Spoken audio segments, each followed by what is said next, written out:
அனைவருக்கும் வணக்கம். Weekly அனலைஸ்ல April 4th வீக்கான அனலைஸ்ல லெவல்ஸ் சப்போர்ட் அண்ட் ரெசன்ஸ் எங்க வந்தா பை எடுக்கோ இல்லை ரெசன்ஸ் எடுக்கும் அப்படிங்கிறத பார்க்கலாம். இது மேக்ஸ் அடிப்படையில் எடுக்கக்கூடியதுங்க.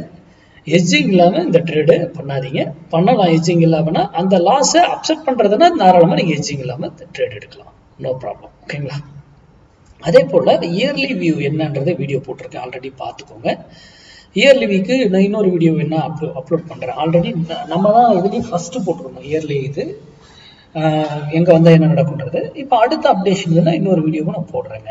இயர்லி லெவல் தான் பவர்ஃபுல் இருக்கிறதுலே, அடுத்தது மந்த்லி லெவல் பவர்ஃபுல்லு, அதுக்கப்புறம் தான் இந்த வீக்லி லெவல். அப்போது இதில் என்ன டைரக்ஷன் இருக்குது என்னன்னு போய் செக் பண்ணுங்க, அதெல்லாம் பாருங்க. ஓகேங்களா? யூடியூப்ல யாரோ ஒருத்தர் கொடுக்குறாங்கன்றதெல்லாம் நம்பி என்னைக்கு ட்ரேட் பண்ணாதீங்க, இன்க்ளூடிங் மீ, என்னையும் சேர்த்து தான் நான் சொல்கிறேன். ஓகேங்களா? நம்ம மேக்ஸாக இருந்து மட்டும்தான் பங்குச்சந்தை அணுகும், மேத்தமெட்டிக்கல் ஒன்லி. ஓகேங்களா? அது இன்ட்ராடே ஆப்ஷன் கிளாஸாக இருந்தாலும் சரி, இன்வெஸ்ட்மெண்ட் பொசிஷன் கிளாஸாக இருந்தாலும் சரி. ஓகேங்களா? ஏன்னா நம்ம டெக்னிக்கலி நம்ம ஸ்ட்ராங்கு, ஃபண்டமெண்டல்லாம் நமக்கு தேவையே கிடையாது. ஃபண்டமெண்டல் ஒன்றுத்துக்கும் உதவாத ஸ்டாக்ஸ், பி ரேஷியோ இது அதெல்லாம் குறைவாக இருக்கக்கூடிய ஸ்டாக் இதை பார்க்குறவங்களுக்கு தான் ஃபண்டமெண்டல். அதெல்லாம் லாங் டேர்ம், 5 வருஷம் 10 வருஷம் 15 வருஷம்ன்றவங்களுக்கு ஃபண்டமெண்டல் ஓகே. டெக்னிக்கல் அப்படி கிடையாதுங்க. ஓகேங்களா? Short term, long term, mid term எல்லா அதுலேயும் பண்ணணும், இன்ட்ராடே எல்லாமே பண்ண தெரியணும். ஓகேங்களா? இப்போ நம்ம கொடுக்கக்கூடிய லெவலில் 52 வாரத்தில் 44 வாரம் சக்ஸஸாக இருக்கும். 8 வாரம் என்ட்ரி கிடைக்காம போகலாம், அல்லது ஸ்டாப் லாஸ் ஹிட் ஆகி ஆப்போசிட்டில் 200 பாயிண்ட் ப்ராஃபிட் கொடுத்துரும். ஓகேங்களா? ஏன்னா டே கேண்டில் க்ளோசிங் பேஸில் ஸ்டாப் லாஸ்.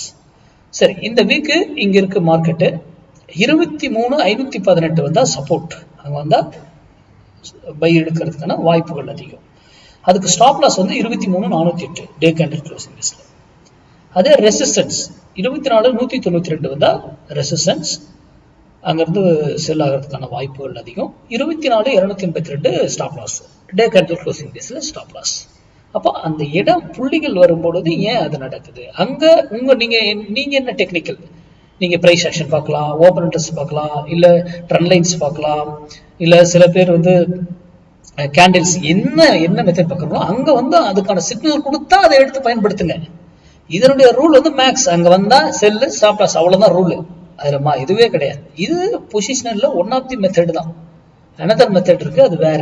மந்த் ஆரம்பிக்கும் போது அது என்ன டைரக்ஷனில் போய்கிட்டு இருக்கு என்னன்றதெல்லாம் நம்மளால கண்டுபிடிக்க முடியும். அப்போ மேக்ஸ் சார்ந்து நீங்களே படிங்க, உங்கள் பகுதியில் யாராவது தெரிஞ்சவங்க சொல்லி கொடுத்தாங்கன்னா போய் கற்றுக்கோங்க, அதுக்கப்புறம் ட்ரேட் பண்ணுங்க. தெரியாம எதுவுமே தெரியாம ட்ரேட்னா கேம்பிளிங் அது சொல்றது தவறுங்க.